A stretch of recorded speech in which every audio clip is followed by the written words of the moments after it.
حضرت مخدوم شاہ مینا کی سب سے بڑی کرامت تو دراصل آپ کی وہ زندگی ہے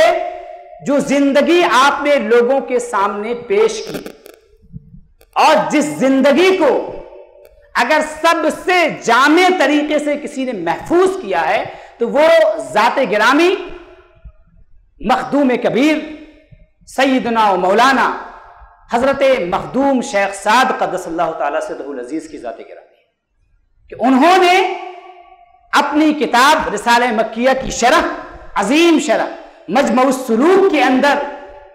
وہ طریقت کے، شریعت کے، تصوف کے جتنے بھی مباحث لائے ہیں، ان تمام مباحث میں اپنے شیخ کی باتوں کو اس قدر حسن کے ساتھ، اس قدر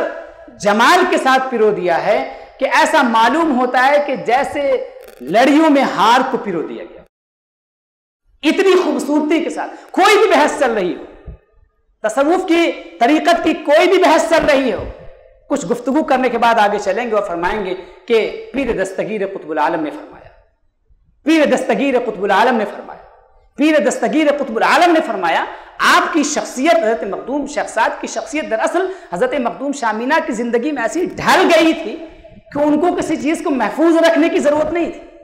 جب لکھ رہے ہیں تو باتیں خود بخود آ جا رہی ہیں، چونکہ وہ خود عملی تصویر ہیں ان کی۔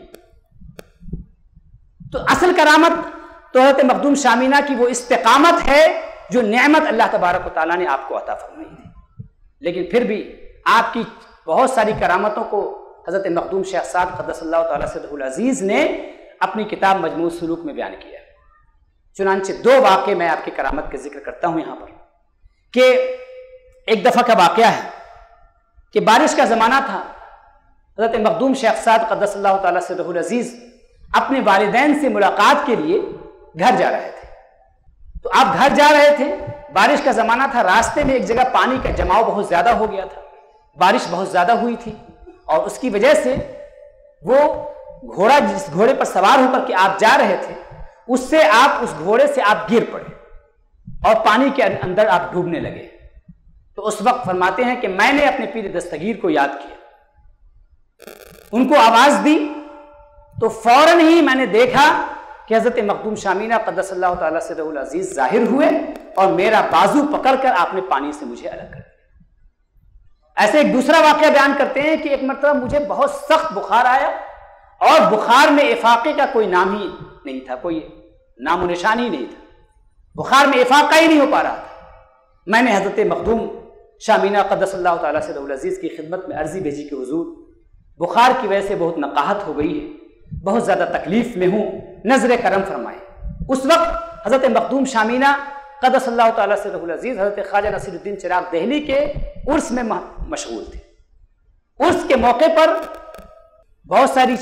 چیزیں جو نظر و نیاز میں حاضر ہوئی تھی، ان میں روٹیاں بھی حاضر ہوئی تھی، تو آپ نے شکر میں ڈبوئی ہوئی روٹی میرے پاس بھجوا دی اور فرمایا کہ اس روٹی کو مکمل کھا جاؤ، پورا کھا جاؤ۔ فرماتے ہیں کہ وہ روٹی جب آئی تو کھانے کی طبیعت کچھ ہو ہی نہیں رہی تھی، چونکہ بخار کی حالت میں ویسے بھی کھانے کی طبیعت نہیں ہوتی انسان، لیکن فرماتے ہیں چونکہ پیر دستگیر کا حکم تھا تو اس لیے میں نے اپنی طبیعت پر جبر کر کے وہ پوری روٹی کھا لی، اور پوری روٹی کو کھانے کے بعد مجھ پر ایسا نیند کا غلبہ ہوا کہ میں گہری نیند میں چلا گیا، اور اس کے بعد جب میں نیند سے اٹھا تو دیکھا کہ میرے جسم کا پورا بخار مکمل طور سے اتر چکا تھا، اور میں بالکل حشاش بشاش ہو چکا تھا۔ اور اس کے بعد جو ہے محفل سما ہو رہی تھی، پھر آپ آ کر کے محفل سما میں حاضر ہوئے، محفل سما میں شرکت کی۔ تو حضرت مخدوم شاہ مینا قدس اللہ تعالیٰ سدہ العزیز کی اصل کرامت تو وہی ہے، چونکہ الاستقامت فوق الکرامہ، استقامت کرامت سے بڑھ کر کے ہے، استقامت جو ہے وہ کرامت سے بڑھ کر کے ہے۔ الاستقامت کمال الرجال، اہل اللہ کا کمال استقامت میں۔ اللہ تبارک و تعالیٰ نے قرآن کریم میں فرمایا نا کہ ان الذین قالوا ربنا اللہ ثم استقاموا تتنزل علیہم الملائکۃ الا تخافوا ولا تحزنوا وابشروا بالجنۃ التي كنتم توعدون نحن اولیاؤکم فی الحیاۃ الدنیا وفی الآخرہ ولکم فیہا ما تشتہی انفسکم ولکم فیہا ما تدعون، کہ جو لوگ استقامت اختیار کرنے والے ہیں، تتنزل علیہم الملائکہ، فرشتوں کا ان کے اوپر نزول ہوتا ہے۔ کس بات، کس نعمت کو، کس بشارت کو لے کر کے وہ اترتے ہیں؟ اللہ تخافوا، کہ خوف نہ کرنا، ولا تحزنوا، غم نہ کرنا، وابشروا بالجنہ، اور اس جنت کی بشارت ہو جس کا تم سے وعدہ کیا جاتا تھا۔ یہی نہیں بلکہ نحن اولیاؤکم فی الحیات الدنیا وفی الآخرہ، ہم تمہارے مددگار ہیں اس دنیا کے اندر بھی اور آخرت کے اندر بھی، اور جنت میں وہ تمام نعمتیں تم کو ملیں گی جن نعمتوں کی تم کو خواہش ہو۔